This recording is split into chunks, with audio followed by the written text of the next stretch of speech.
I'm Nick Knudsen, joined by Will Miles. Welcome to Stand Up and Holler. On this week's episode, we will cover, did a simple birthday message illustrate the gap between Florida and Florida State on the recruiting trail?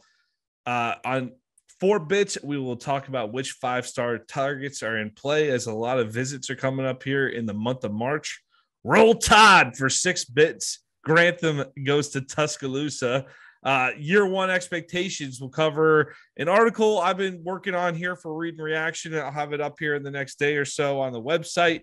Well, by the time you watch it, it'll probably be up on the website, so be sure to check that out at readreaction.com about what we can expect from Billy Napier in year one based on previous Florida coaches. Took a look at some of the SEC as well to see a little bit of the comparisons there.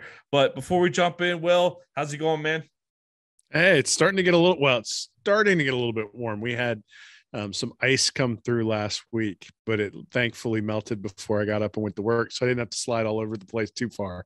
But it's still cold outside. I'm ready for spring. I'm glad that spring practice is coming up. That's always sort of a reminder that summer's around the corner. And not only do we get to see some football, but it starts to warm up in these parts.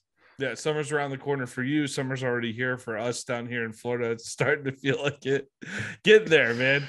Starting to bump back up, getting rid of this cold weather a little bit. So starting to get back into almost feeling like beach weather again, man. Getting close to it down here in Florida. Boo-hoo. All right, let's jump into 2 bits here, and we will talk about the infamous birthday video that went around this past week here. This week, Florida sent a personalized birthday message to Cormany Mclean, a 5-star corner out of Lake Gibson in Lakeland. Let's cut to that video real quick and watch it. Money, what it do, my boy? Polk County, you already know what it is. Happy birthday, my boy. Hope you have a good one. Money McLean, can't wait to get you and your family on campus. Wanted to wish you a happy birthday and go Gators. Yo, we're going to box when I see you. Well, have a great day, man. Go Gators. What's up, Money? I heard we have a birthday on our hands. Happy birthday. I hope you have the greatest day ever, and we cannot wait to get you on campus here soon. Go Gators. Money, what's up? It's Katie here. Just wanted to wish you happy birthday. Can't wait for you to get down here. We just wanted to send our love from Florida, so see you soon. Go Gators. Happy birthday, Cormany. Looking forward to seeing you in the swamp in March, buddy. Go Gators.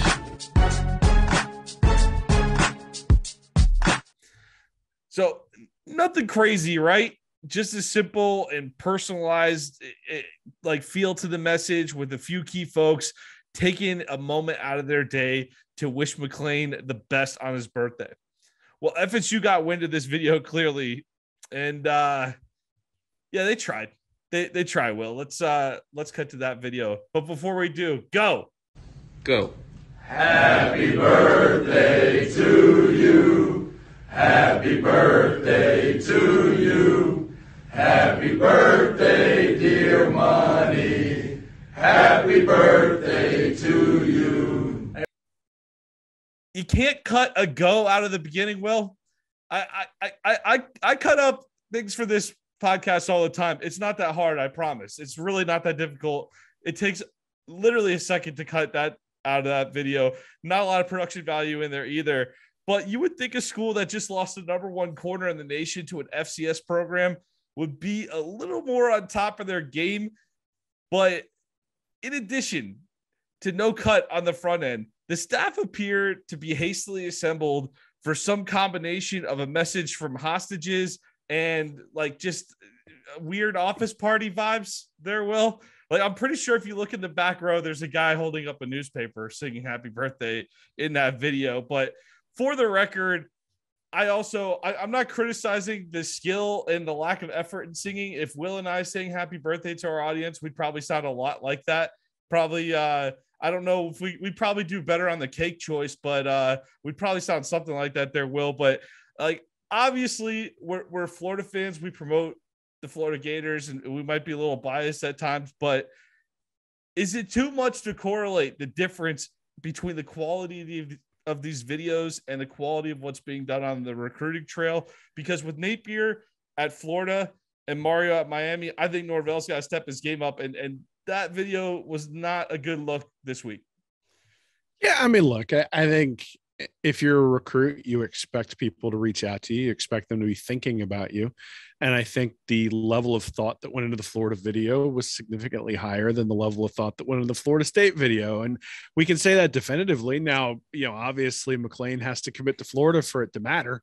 And if he ends up committing to FSU, because FSU has a better handle on name, image, and likeness and is able to convince him to come to Tallahassee, then none of this matters. But and this is sort of the thing is, when you look at the parking for the players, and you look at the food for the players, and you look at, sort of the fact that all the players are saying things are different than it used to be. And you look at the relationships and Napier saying, one day at a time, one person at a time, and all that sort of stuff. The fundamental, and even like the facilities and all that sort of stuff, the fundamental assumption is that if you're paying attention to the little things, then it means you've taken the time to pay attention to the big things.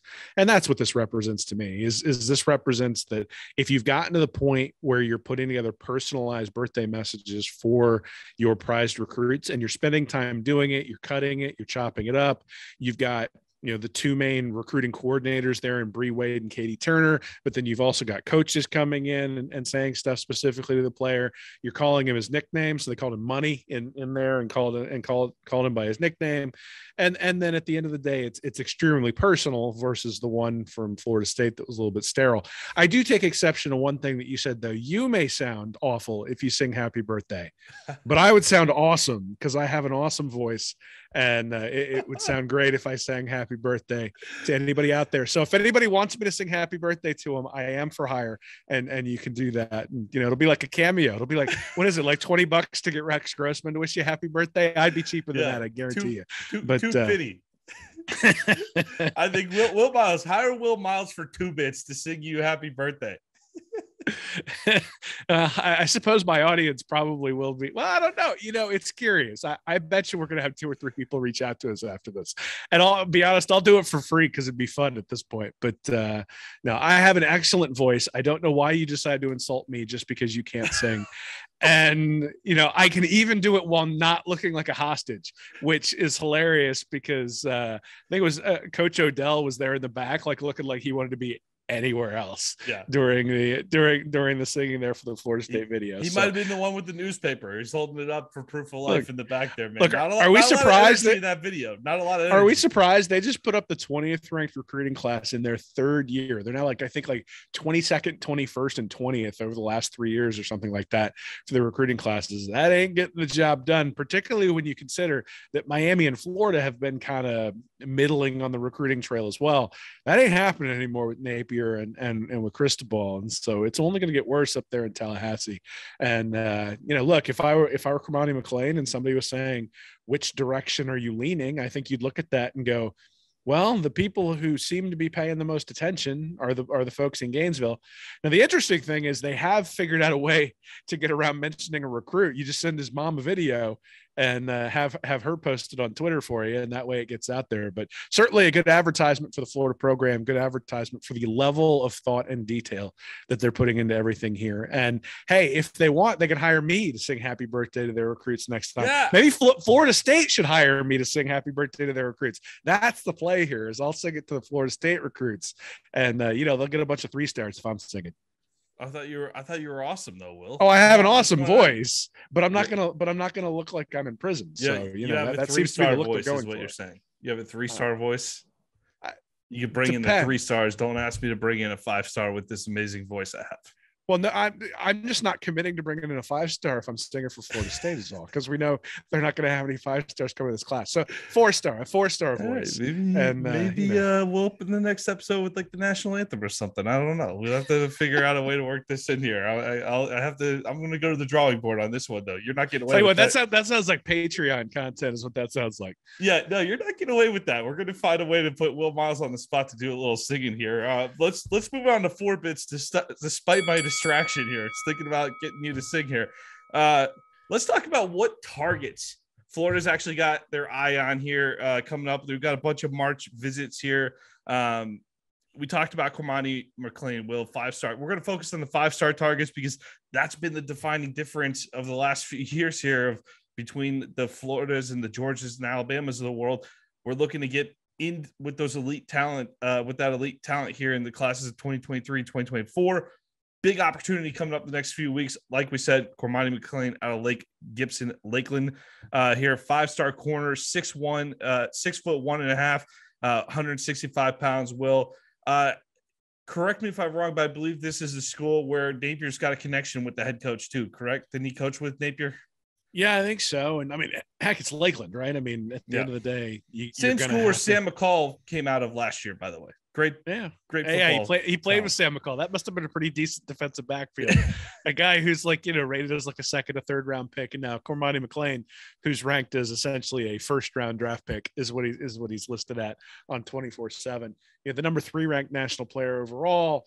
He's a big target, but it's interesting because if you sort of go down the guys who are listed as warm to Florida, they got a lot of corners and 2 more in Tony Mitchell out of Alabaster, Alabama, and AJ Harris out of Phoenix City, Alabama. This is sort of the place that I focus to start with. That's the 3rd ranked, 12th ranked, and the 17th ranked national players at cornerback, all 3 guys high on the Gators. So McLean is really the can't miss. You got to bring in 5-star guys from Lakeland. You're putting in all this effort. You're putting that out there, right? I mean, that is the upside to the video is everybody sees the time and effort you put into the video. The downside is if you put all that time into the video and then he goes to Alabama anyway. So you need to make sure you bring him in. But, it's possible Florida even brings in 2 corners in this class. And certainly I would be disappointed if they didn't bring in one of those 3 guys. 2 high-ranking corners out of the class of 2024 also projected to visit here in March. Desmond Ricks and Ellis Robinson IV, both IMG guys. And I noticed that was one thing I did notice about this group here. Heavy on IMG, and that's something that Billy Napier finally cracked the code with Kamari Wilson. But you got tackle Francis Manegua coming in here. He's an offensive tackle at 6'6", 325 pounds out of IMG. Athlete Samuel Mpemba, who's got Alabama, Miami, also high in his list out of IMG here, 6'4", 230. Will, I mean, you're bringing in the IMG targets, not afraid to go after those guys. We saw Napier have the success with Wilson. Are we expecting a couple more dominoes to fall on the IMG train this year? Yeah, I think Mpemba is sort of trending towards Miami. I don't think he's necessarily. I think Florida's in it, but I don't think that I don't think Florida's necessarily his first shot or first choice, at least not right now. You look at a guy like Will Norman. He's a 4-star out of IMG. He's somebody who's been pretty active in terms of social media and being in and expressing interest in Florida, at least right now. And then you got a guy like Najee Harris. Not the Najee Harris. I think it might be Najee Harris, who's an interior offensive lineman from IMG as well, ranked 309th overall. That's somebody out of IMG that I think might be interested. There isn't, other than Mpemba, there's not somebody who you sit there and look at who's on Florida's list, at least right now, who's in the 5-star camp.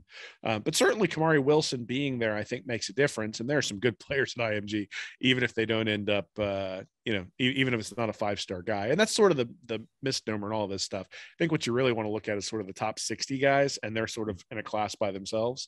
And then, the top 10 to 15 and even a class by themselves even further. And then once you get 60 and below, then it's a little bit more evaluation and being able to make sure that you get the guys that you want in those cases, and the guys who fit holes. Another couple Florida players here. We've talked about how loaded this class is coming out of the state of Florida this year. Running back Richard Young out of Lehigh Senior in Lehigh Acres, Florida. 5'11", 200 pounds, physical back, cuts, unbelievable agility. Pretty much can go anywhere in the country that he wants to. I'll let you speak on him. But first, we'll get to Keon Keeley out of Berkeley Prep. He's an edge rusher, 6'5", 230 pounds out of Tampa, Florida here. Well, another big talented athlete right in the sweet spot. Tampa, Florida, Berkeley Prep, big school here in Tampa. Seems like a guy that Napier could get. Seems like a guy that could be on the radar here. Yeah, first I'll talk to Young. He seems to be really leaning towards Alabama. At least that's all the word that's out there. I actually have a connection through my nephew with him a little bit, but he's burning sources there, Will. Whatever. It's not like it's a real connection with him, but from everything that I understand, Alabama's the leader in the clubhouse. But again, Napier hasn't been here for very long. And so if all of a sudden the tide for Young starts turning towards Florida, that's a really good sign for the Gators, because Young is a guy who you would think is pretty tight in with Alabama, spent quite a bit of time thinking about going there and watching the Tide, obviously, over an extended period of time.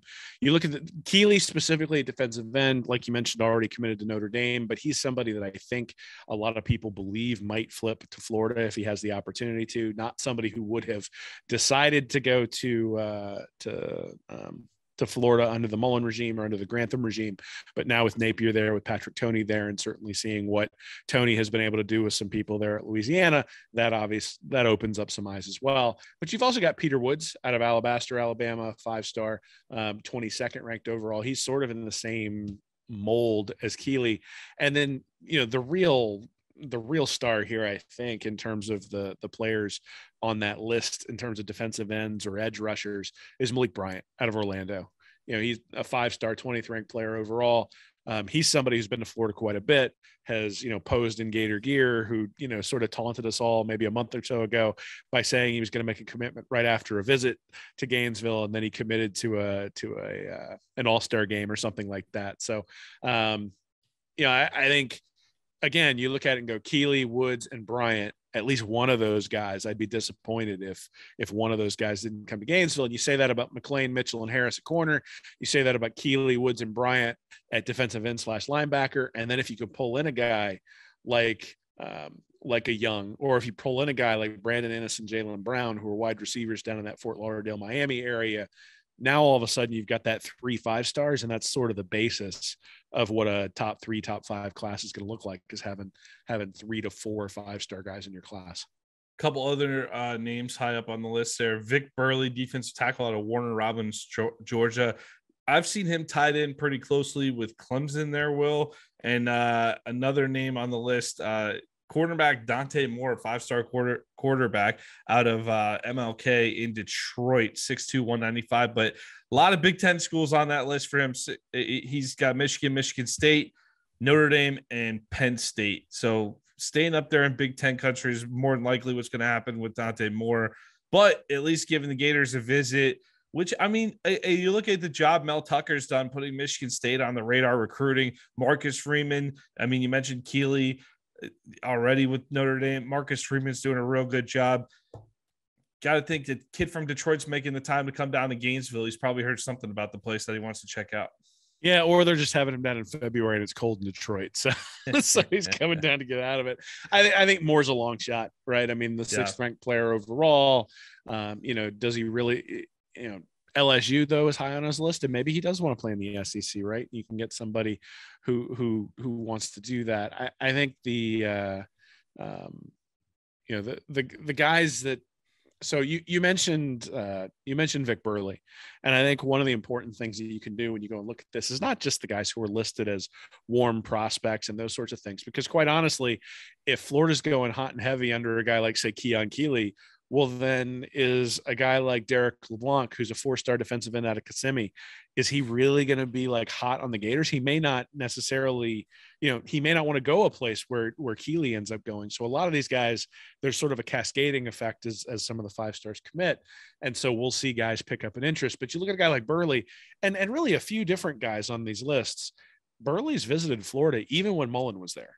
Right. So he was interested in the program, interested in the location, interested in the Gators before Billy Napier came on campus. Mm-hmm. And now you've sort of seen an increase in interest now that Napier's come to campus. And, we talk a lot about transition classes and how it's a race to sort of get to know the players, and you're trying to bring in guys that you haven't really had a chance to build relationships with and all those sorts of things. But the same thing applies to these bump classes. Now, excellent coaches build these relationships and make these players decide to go someplace else. But these guys have all spent the last 2 or 3 years building relationships with head coaches and assistant coaches, trying to decide where they want to go to college. And so Napier and his staff have to build relationships in a year that these guys that are just as strong as these guys have elsewhere. Sometimes that might be name, image, and likeness. Sometimes that might be playing time and talking about ball. Sometimes it might be just getting to know the guy and, making sure that you're tight with his family, and all of those different things play into that sort of stuff. But you look at a guy like Burley, or you look at a guy like even Keeley, or you look at guys like McLean, And those are guys who are all on campus. A lot of them came on campus for the Florida Alabama game last year. Any of the guys who were considering both of those teams came on campus for the Florida Alabama game last year. And so they were all there. They all experienced the atmosphere. They've been to the Swamp. They probably have thought a little bit about being in that uniform. And so now it's Napier's job to push that. It's Napier's job to close that. And that's hopefully what he's going to do over the next couple of months, because it would really be a big deal. Like, let's say he was able to get McLean to commit, and let's say he was able to get somebody like Keon Keeley to flip, and he got that done in March or April. Well, now you're going into spring practice with 2 5-star recruits sitting there in your recruiting class. Your recruiting class jumps up. I think we're like 42nd right now with 1 commit. All of a sudden, you're probably like top 5, top 6 with 3 commits. And, that starts to build the momentum around the program and all those different things, where you basically sit there, for the last decade now, we've basically sat there and said Florida needs to hit on these 5-star recruits in order to build their class up to what's elite. There's always been guys ranked, 100th, 150th, 200th, 250th in the class. And you've been like, all right, let's fill out the top end, and that'll get us to where we need to go. It would be really nice to be walking into, May, June, July saying, hey, all we need to do is fill out the rest of our class, and that'll put us up in that top 5 space, as opposed to having to rely on 5 stars, committing to you in February. And so, or in this case, December, because they're all going to basically be committed by so December. What is the bare minimum number of 5 stars you're looking for in this class to consider it a success? 3. Yeah. 3. I mean, here's the deal. Florida has recruited 1. So the last time Florida had 2 5-stars, I believe, was 2015 with Jim McElwain, where you got CeCe Jefferson and Martez Ivey. And obviously that class had some issues. That 2015 class, I think Antonio Callaway might have been the best player out of that class. Mm-hmm. And then, you go, and we had Jason Marshall last year. We had Gravon Dexter the year before. This year you had Kamari Wilson, though obviously he dropped from sort of a lower 5-star to a higher 4-star in the last couple of weeks that he was there. But that's the reality. The baseline is I think Bill Sykes did something a couple of years ago. I guess it would have been 2018 or 2019 for Read and Reaction, where he looked at all the guys who'd won SEC championships and said, guys, the coaches since I think it was like 2002, something like that, who'd won SEC championships, they had all had in their bump class, they averaged something like 2.7 5-star recruits. They averaged something like 17 blue chip recruits, so 5-star and 4-star recruits combined together. And then they had an average overall recruiting class somewhere between 4th and 5th nationally.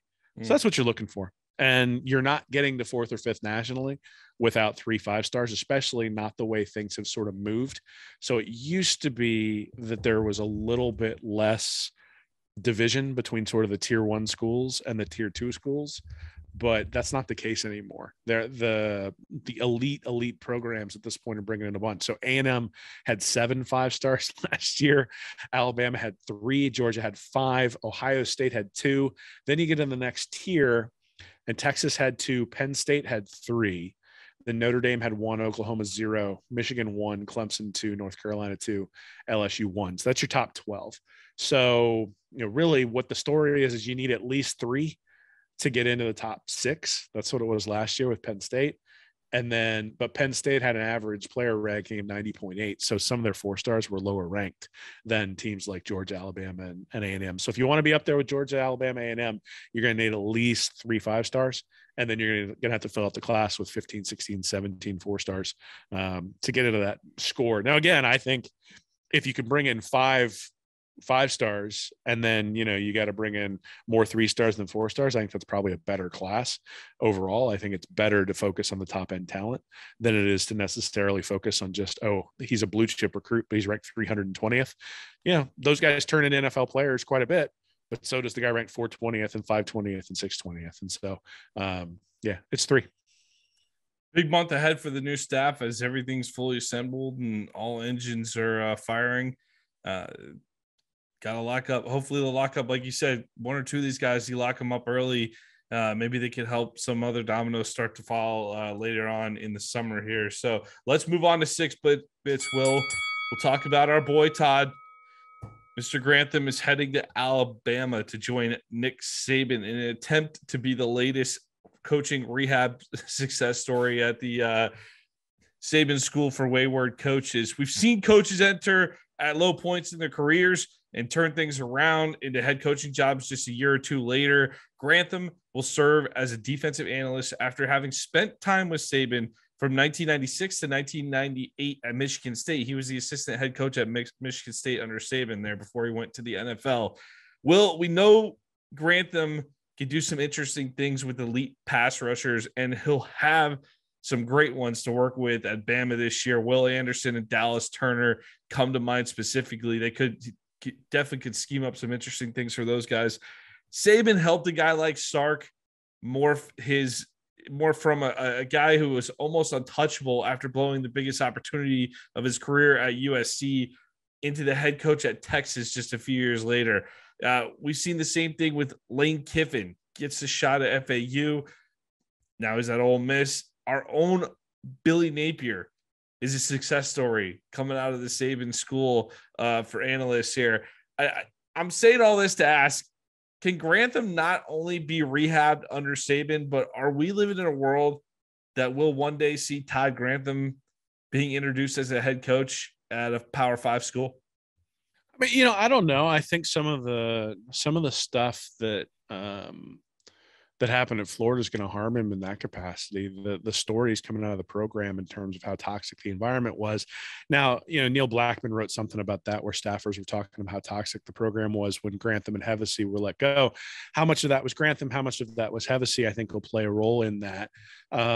I think the question that we ought to be asking is he going to get a shot as a defensive coordinator again? Right. I mean, you look at the performance over the last 4 years and you go, this is a sport that's passed him by. And I think that's really sort of maybe the advantage to going to Alabama as an analyst. It's not just the rehabilitation. You're not going to learn anything more. Like there's nobody better to learn defense from than Nick Saban. But quite honestly, Pete Golding is actually a new age defensive guy as well. You start thinking, if we're excited about Patrick Toney coming in, well, Golding comes from the same tree, that Ron Roberts tree, who's now the Baylor defensive coordinator, somebody who's really been a heavy influence on Dave Aranda, but then, obviously Patrick Toney, Pete Golding. And the fact that Saban brought in a guy like Golding to be his defensive coordinator, says something about what he thinks about those defensive schemes. So all the things where you talk about creepers and simulated pressures and trying to do some things that instead of doing the old fire zone type blitzes where you've got 5 guys coming in and you've compromised yourself on the back end with pressures, the goal for those defenses is to try to trick the offense essentially into thinking somebody's coming, but still having contained and still having solid zones behind the scenes. And so I think Grantham's going to learn a ton if he's open to learning, and that'll be the question, right? And look, he's been a defensive coordinator for an extended period of time. It's not as though he's had an opportunity to take a year off in any of these stops, right? I mean, he's the Georgia defensive coordinator from 10 to 13. Then he's the Louisville defensive coordinator from 14 to 16. Then he goes to Mississippi State for a year. Then he goes to Florida for a year. Now the Louisville job and the Mississippi State job are a lot less pressure than the Georgia job, right? So Louisville, if they give up a bunch of points, nobody blames Todd Grantham.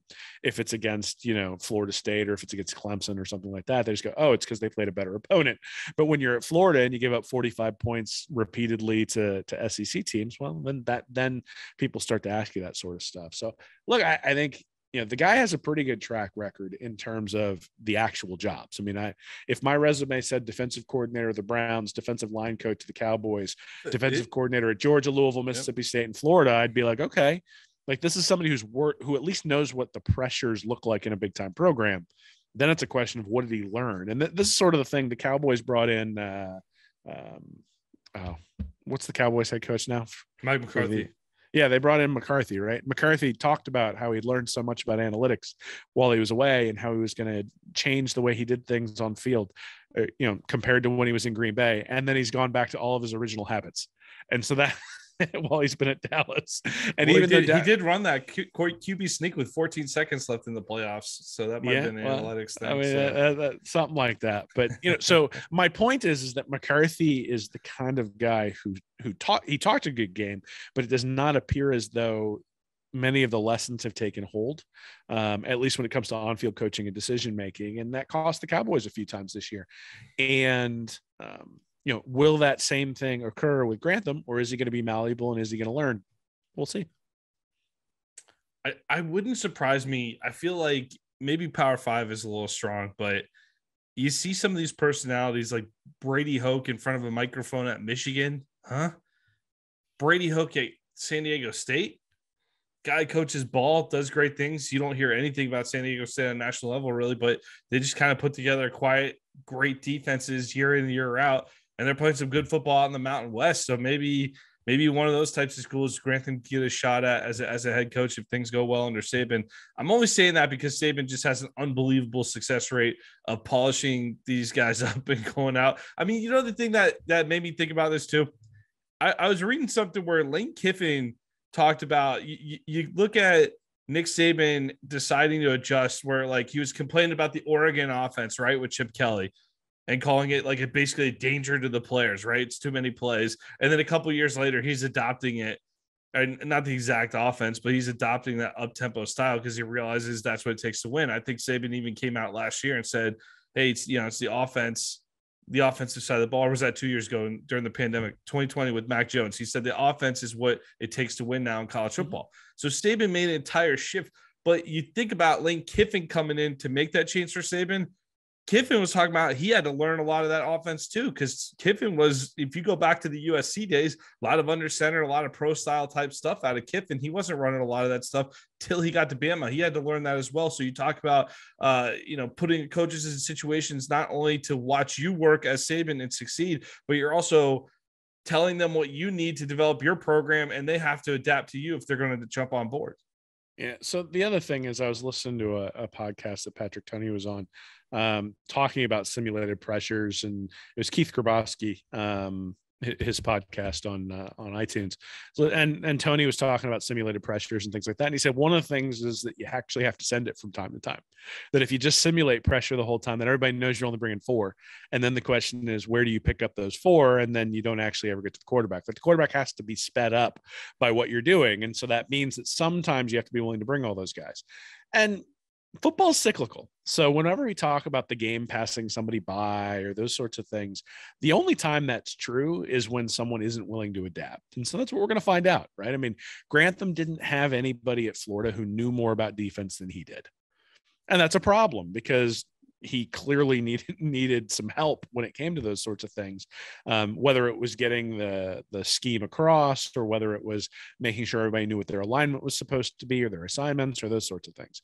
And, you would hope that at 55 years old, he would know those sorts of things. But, again, I think one of the things that we've talked about a lot about Napier is the humbling experience he had at Clemson. Well, I suspect that the experience at Florida was a humbling experience for Grantham. Now, some people get humbled and learn. Some people get humbled and decide to sort of bunker down. If one thing we do know is that Nick Saban is going to extract maximum value from Todd Grantham.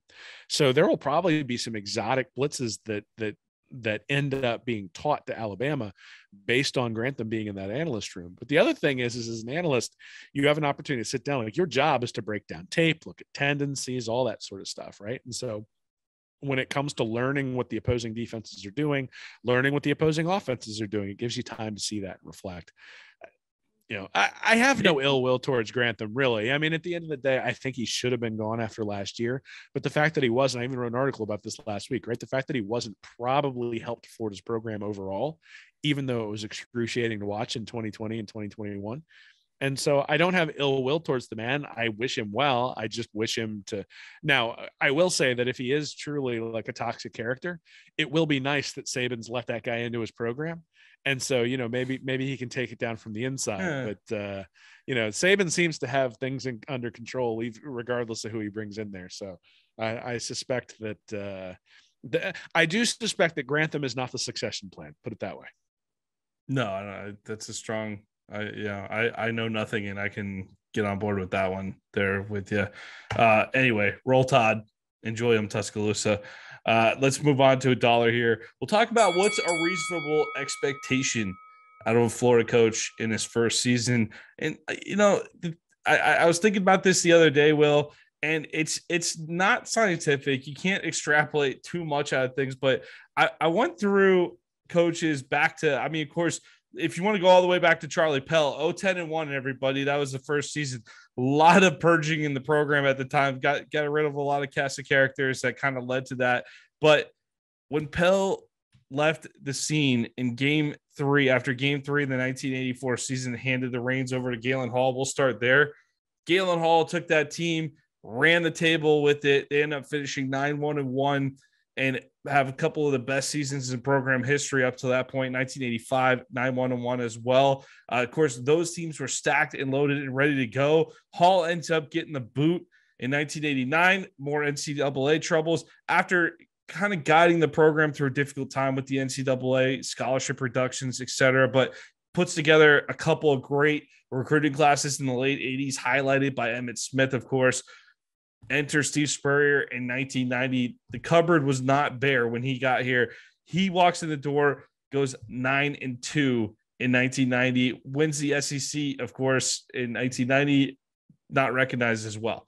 So those are two very solid seasons out of first year head coaches there. Will, we also saw Ron Zook follow up Spurrier, pretty tough act to follow, with 8-5 in 2002. The big thing with Zook, the big thing he noticed too was Zook and Muschamp, two guys that really struggled against ranked opponents. Zook did take out Tennessee and Georgia in year one. Muschamp really struggled with ranked opponents in year one, though. So that is something to think about when evaluating a first-year coach. How many first-year opponents is he going up against here? Urban Meyer comes through the door. A lot of questions about whether his offense is going to work at this level. Comes in. Really, I was a freshman in 2005 at Florida, so I remember year one of Urban very well. And he came in. We got to take back the swamp. Zook had lost 6 times in 3 years in the swamp. Spurrier lost 5 times in the entire 90s. His entire tenure there, he lost 5 times. So the attitude was take back the swamp, get this thing back on track. And outside of a couple of offensively challenged days when you played at Alabama, at LSU, and at South Carolina, pretty good season all in all. And the last 2 head coaches here won 10 games right out the chute. Yeah, Jim McElwain, of course, step in, go 10-1 out the gate. A little bit of hope there. It was completely demolished, though. 3 of the last 4, that last stretch of the season, end up losing by a combined total of 80 points in your 4 losses there. Not so good there for Jimmy Mack. Dan Mullen goes 10-3 out the gate. Saw a few red flags there, a little bit of inconsistency that season, but there was so much optimism around the program. We didn't dwell on it too much. And I think that there wasn't a whole lot you could have picked up off that first season other than, hey, that Missouri game's a little concerning. That Kentucky game's a little concerning. Those traits did show up throughout his tenure. So trying to pick up different things from the first season of a program, Will. And I look at the schedule here with Billy Napier's facing in year one. And I divided it into 3 tiers here. So I wanted to know what your thoughts were here. Tier 1 of the schedule are the cupcakes. These should be the no-brainer games that any year the Florida Gators should handle without issue. That's USF, Eastern Washington, and Vanderbilt. 3-0. Don't want to mess with those at any point if you're Gator, if you're the Gator head coach, but yet alone your first year, try to make a good impression. Napier, that's 3 wins right there. Would you agree with that? You forgot Florida State in the cupcakes. Yeah, I did. So I do tier 2 favorable matchups here. Missouri, South Carolina, and Florida State. It is a road game at Florida State, giving them a little bit of respect there, Will. Missouri and Carolina come to the swamp. Florida struggles with these teams occasionally. It's not often at home. I know Missouri's just one of those games that's kind of weird sometimes.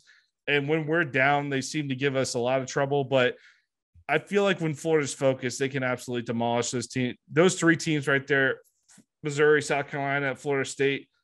I call those favorable matchups in tier 2. If we take care of business in those games, you're already staring at 6 wins with Napier.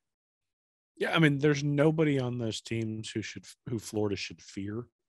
Unless for some reason Spencer Rattler just lights it up at South Carolina, who could make, that is the caveat to the recruiting stuff, is that if you've got an elite quarterback, oftentimes he can offset what you're going to do. So like you look at Vanderbilt in the years with Jay Cutler, Vanderbilt was winning 8, 7-8 games with Cutler. It's not like they were winning national championships, but certainly those Vanderbilt teams with Cutler could give people trouble. And it wasn't like they had the same level of talent as the teams they were beating in the SEC. It's just they had better quarterback play.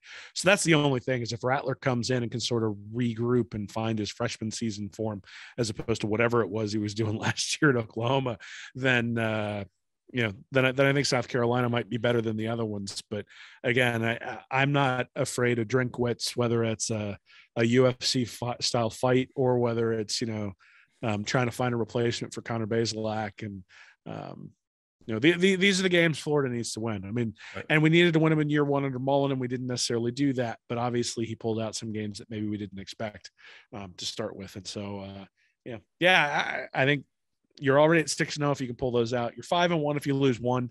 And then it's a question of what, can you steal one moving forward in some of these other tiers? So these 6 games, I believe the tier 3 is the ranked games. I believe each of these teams will be ranked when we play them. And, this is a typical Florida schedule. You're going to see a lot of tough teams. The difference this year is you don't get to ease into anything. There's no warm-up game. There's no getting it. There's no get 2 weeks and then we get Tennessee and then we get a big game. Nope. Right out the gate, Utah, Kentucky, and Tennessee, 3 or first 4 games. I firmly believe that each of these teams will be ranked. Utah definitely will. Kentucky definitely will coming into week 2, barring an upset against Miami of Ohio. And Tennessee, they go to Pitt, but I think there's so much preseason love around this Tennessee program that even if they drop a game, you might see them at 24, 25 by the time Florida goes up there in week 4. I'll tell you what. All these games here in September, Utah, Kentucky, Tennessee, I think this is going to be, if you start fast, this is going to define whether or not Napier is going to get to that 9-win mark. Because the back half there is you got LSU at home, which is favorable for Florida, but still tough game. You know how those LSU games go. They really are often, they go either way. UGA, obviously, we're going to be dogs in that one. And a road trip to Texas A&M, we're going to be dogs in that one as well. So those would be massive upsets if you can get a win over A&M or Georgia this year. But LSU at home is let's hope so, but maybe a coin flip. But Utah, Kentucky, Tennessee, you get those 3 games out the gate in September. I don't see any reason why this team shouldn't win 9 games in Napier's first season. Yeah, I mean, so the Utah game, I think, is obviously the stage setter, right? It's the first one. You and I've talked a little bit before that game against Ohio State, obviously putting up all those points is impressive, but giving up all those points to essentially what amounts to Ohio State's backup wide receivers, not necessarily the most impressive thing in the world. So I think, yes, they've got a lot of experience coming back. I think that probably helps considering that Florida is breaking in a new staff. At the same time, they're coming to Gainesville. Utah is not exactly the warmest place in the world, even in the summer. And it's certainly not humid like it is in Gainesville. And so how is that going to play? If you play a game and the game happens, like let's say the game ends up starting at 3:30, I'm guessing it'll be at night, but even at night in September, it's brutal down there in Gainesville. So, it's going to be hot. And so the cramping and all that sort of stuff is something that I think Florida will have in their advantage. Then you get to Kentucky and Tennessee, and these are interesting. I mean, yes, they're going to be ranked teams, but no Wan'Dale Robinson for Kentucky. You do have Will Levis coming back, but, and Chris Rodriguez coming back. But, one, I suspect Florida's going to have a few things to prove in this one, right? Whether they beat Utah or not, you would expect them to come out a little bit ticked off about the way they lost that game last year. The other thing is that the way Kentucky beats you is like they beat Florida last year, not necessarily as special teams goofs and that sort of stuff, but that helps obviously. But, they win these games 16-10, 17-14, that sort of stuff. And so the question is can Napier get the offense going enough to put up 24 or 31 points against Kentucky? If you put up 24 or 31, I don't think Kentucky's going to be able to hang with you. And so, considering that their biggest weapon out wide is gone, and then you're expecting Levis to take a big step up, but I don't necessarily see that based on his statistics last year and what he sort of did before coming to Kentucky. So I'm not real worried about that one. The one I'm worried about at Tennessee, I mean, that one in Rocky Top, you've got Hendon Hooker coming back. Heupel's definitely going to be able to put up points. And that's the question, right? Is you go look at Napier's history. I'm actually starting to write something now about some of the 1-score games he's been in the last few years at Louisiana. I question whether or not Florida's going to be able to get into a scoring battle next year and win. I don't know that they're necessarily going to have the firepower, especially considering the lack of scholarship players that they have out wide and the lack of sort of established players that they have at wide receiver. Are they going to be able to get in a shootout? And I think Tennessee has the capability of doing that. However, I have no idea what Patrick Toney has in store for opposing offenses. Like, I know what he says he has in store, but from a game plan, week to week type of thing, you figure the nice part is you got that South Florida game in between where you're not really going to have to game plan. And so you figure you'd be able to game plan for that road game against Tennessee. So I don't think Florida probably comes out of that 4-game stretch unscathed, but I wouldn't be surprised. And I think it's probably an expectation of them coming out of that 4-game stretch 3-1. I think is reasonable, a reasonable expectation for a Florida program. Look, you shouldn't lose to Kentucky. We've lost to Tennessee. We even beat Tennessee last year. We're terrible. So, we don't often lose to Tennessee, Will. No, it's a lot of that's from times when we were kids and we just think that, hey, Tennessee still got it. Like, Tennessee does not beat Florida even when Florida's down typically. Well, and again, Florida's more talented than Utah. Florida's more talented than Kentucky. Florida's more talented than Tennessee. The question is going to be, can Billy Napier in a very short amount of time harness that, get everybody to get on the same page and get them to play assignment football? And the interesting thing is that, we've talked about this as well this offseason, that the 2020 recruiting class is where a lot of the starters on defense are from. So Gravon Dexter and Rashad Torrance and Trevez Johnson and all those guys from the 2020 class who are going out and who have been significant contributors to the defense already and have a lot of experience, but now are going to be sort of in the time when guys in that class start to bloom. And I do think that Florida's defense is going to take a step up, not just because of the scheme, but also because of just the experience that those players got. The last couple of years, they just haven't been all that experienced. And, 2 years ago, Florida had a lot of experience at safety and they didn't play very well. Last year, I think they actually played better. In fact, if you look at the passing statistics, Florida was pretty good. They just couldn't stop the run. And I think stopping the run comes down to physicalness. It comes down to having the right guys up front. It comes down to scheme, all those sorts of things. But if you can build a toughness into this defense, they've already shown that against the pass, they can be pretty effective. And so I think they'll have an opportunity here. I think 3-1 in this stretch is probably reasonable. I think, you mentioned those other 6. So you're all right at 10 wins. If you're, those first 6 or you're already in 9 wins if it's the first 6 right. And then you go 3-1 in there. And then the question is LSU, Georgia, and Texas A&M. Can you steal one to get yourself to 10? And, I think that's where most people are going to have them. They're going to have them at 9 wins or 10 wins. And, my guess is it'll be 9 and you'll have to decide, are you taking the over or the under? I've heard a lot of conversation about 7 or 8 though. And I'm telling you, I don't think it's unfair to think that this thing could get to 9. Like, I don't think we're being too biased. Thing it could get to 9. I like what Tennessee did last year too. How'd they do against Florida? They lost that game. Kentucky, Florida beat itself pretty badly in that game. It wasn't like when Kentucky came down here with Benny Snell and ran all over us. The Kentucky offense had a couple big plays. They had that block field goal. How many false starts were in that game? And still Florida's down there threatening to punch it in to tie things up late, right? So that game was still pretty close despite all the self-inflicted errors. I don't think it's an exaggeration to say that Utah might be the key to this season. If we can get past that Utah game, if we can take out a Utah team in week 1 that's coming off a Rose Bowl, that's going to give this team a lot of confidence heading into Kentucky and Tennessee. And again, you take care of those first 3 big games here. I'm putting USF in the win column, but you take care of those other 3 games in September and you're walking in, you got LSU on October 15th. I'm feeling pretty good about where we're sitting. I'm feeling real good about where Florida's sitting heading into October. And honestly, I don't think there's that major expectation of seriously contending in the SEC overall this year. I think there is a little bit of realism with Napier in year 1 here.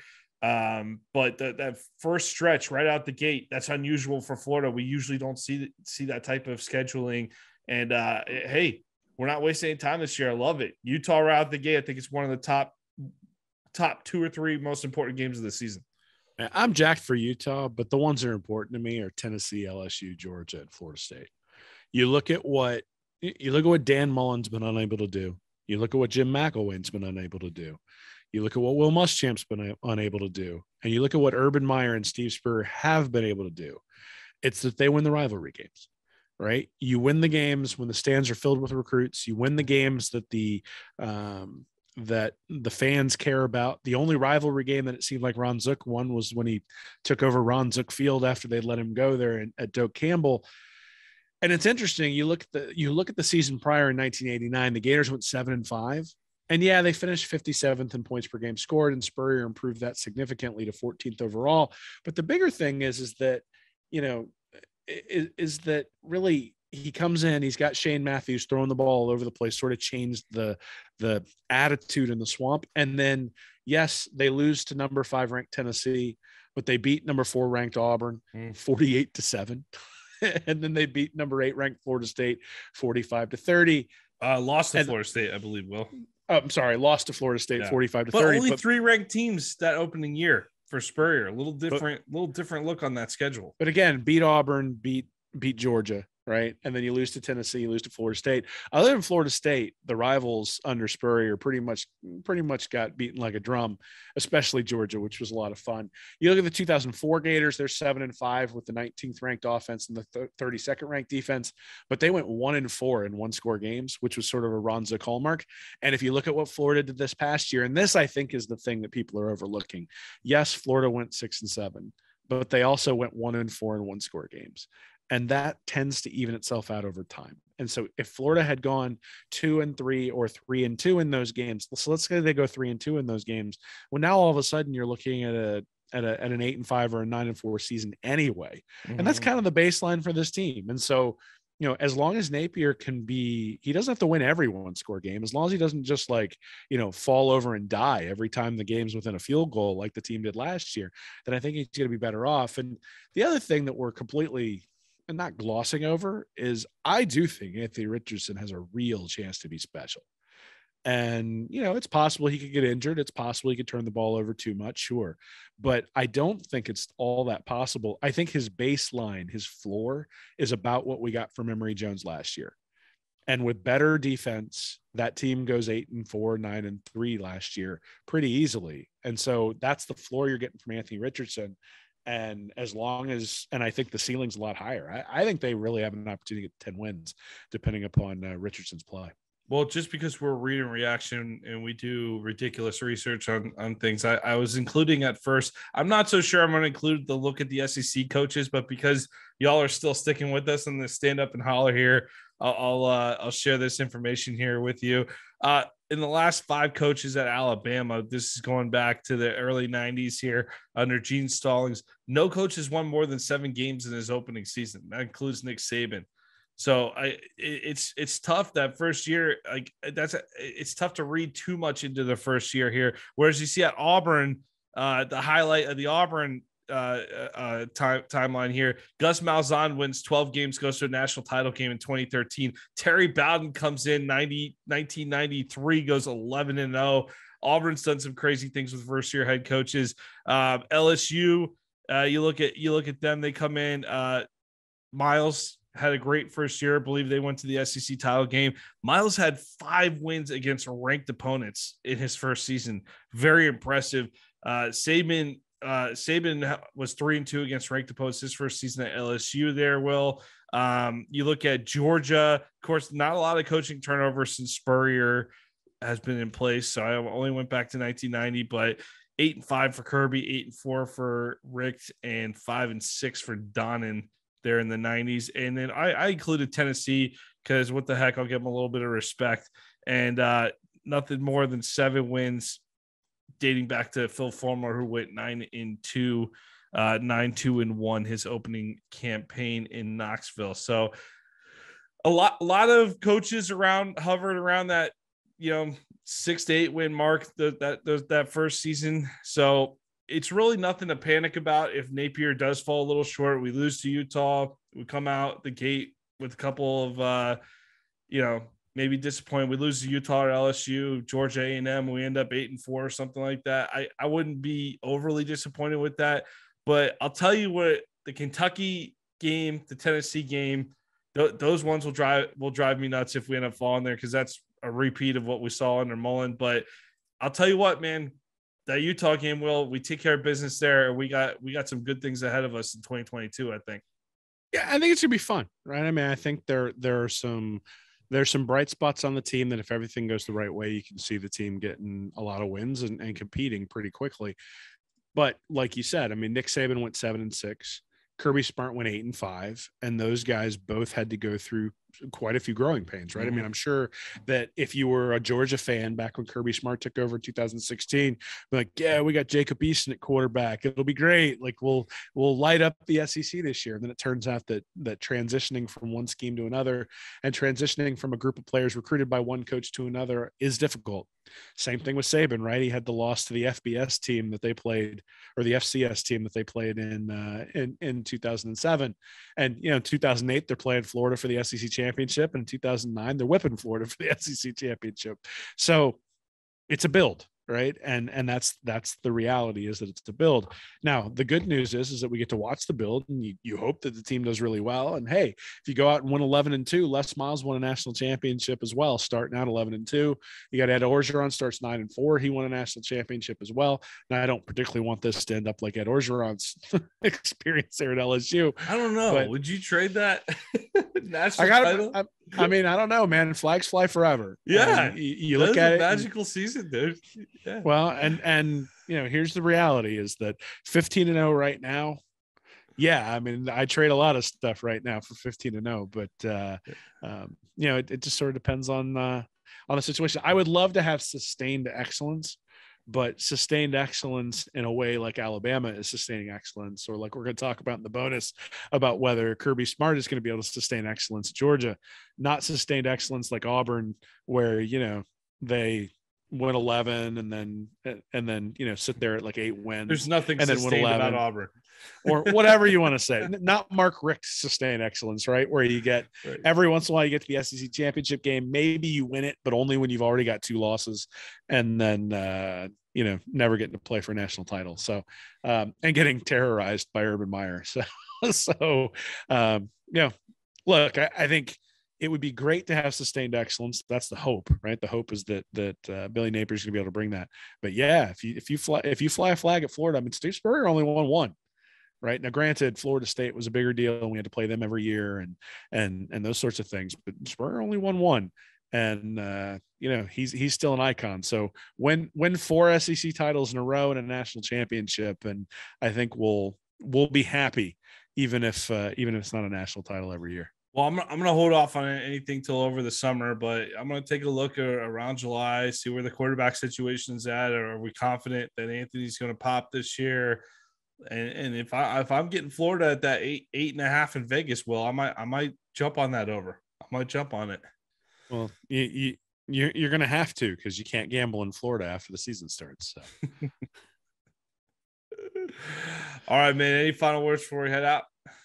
I just really appreciate everybody supporting us. If you're interested in getting Stand Up and Holler without commercials, you can go over to our Patreon channel and check that out. I'm posting things on there, not necessarily a weekly basis, but I'm going to be trying to do it more often, that sort of give you insight into the articles that we're writing, and a little bit of the information, a little bit of extra, really anything that hits the cutting floor is the type of stuff that I'll probably post over there with a little blurb, or at least a thought process in terms of what it takes to get to that stuff. And we're working on some cool stuff right now. We got some things we're going to be launching in the next 2 or 3 months, and hopefully everybody just be on the lookout for that, and anybody who's willing to support us, we really, really, really, really appreciate it. Yeah, we won't be shy. We'll let you know what's coming. Plenty of advance notice here. So again, thank you for everybody's support. We appreciate everything. And another week. Hey, Will, February is over. Another month closer to football season. Yeah, and we got me signing up for Cameo, so people can have me sing them happy birthday. So. You want to give them like a little sample, just a quick? We can do it on the way out. I'll fade you out. Go ahead. Nah, I'm not doing that. I'm trying to be taken seriously here. What about the alma mater? You got the alma mater? Go Gators. All right, go Gators. Go Gators. See y'all later. Thank you for watching this episode of Stand Up and Holler. Be sure to subscribe to the Read and Reaction YouTube channel, Join our Patreon community at Read and Reaction for bonus content each week, and check out our website at readandreaction.com. I'm Nick Knudsen, joined by Will Miles, and as always, go Gators.